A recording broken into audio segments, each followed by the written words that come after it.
Ah? JJ mzee wa kazi mwenyewe. Sema nini mwanangu? Unajua pale getoni kwako pale. Kila siku ukiwa unaita mademu wale, wanakuaga wanapiga sana kelele. Sasa mimi zile kelele zinaniumiza mwanangu. Kwa kumbe unanisikizaga mwanangu. Mwanangu nakusikiliza vitu vyako baba. Napiga chabo mjomba.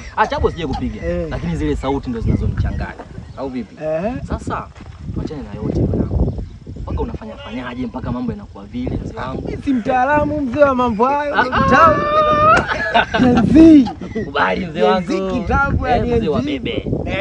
Mimi ndo mambo yangu hayo mjomba. Kaka. Bana mimi mwenyewe mwanangu nataka iwe hivyo. Hata siku mimi mwenyewe nikimleta mzee wangu nini, naye anakuwa anapiga zile kelele kama unazozipiga wewe mwanangu. Unataka nikuelekeze? Yaani unipe zile mbinu waga unafanyaje? Unataka nikuelekeze inakuwa kwaje? Yaani waga unafanyaje yani? Ngoja tusubiri hapo nikuonyeshe nafanyaje. Wewe subiri hapo. Au sio? Kazi leo ni mambo kazi ya haya. JJ mwenyewe.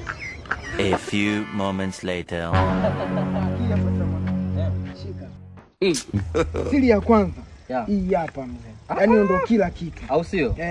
Mambo ya Zuza. Sasa wewe unataka kujua? Mimi nataka kujua mzee wangu. Nataka kujua wewe serious kabisa. Siri ya pili mwanangu tuanze hivi. Umekucha. Naenda kukuonyesha tunatumiaje. Kivipi? Wewe twende ghetto. Ghetto? Sema mwanangu wewe, usinichukulie mimi fara. Usinichukulie boya. Basi si mind.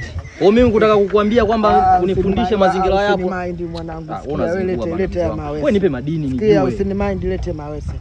Chia. Sema wewe sana utakuja kunipelekea moto kweli. Goodbye.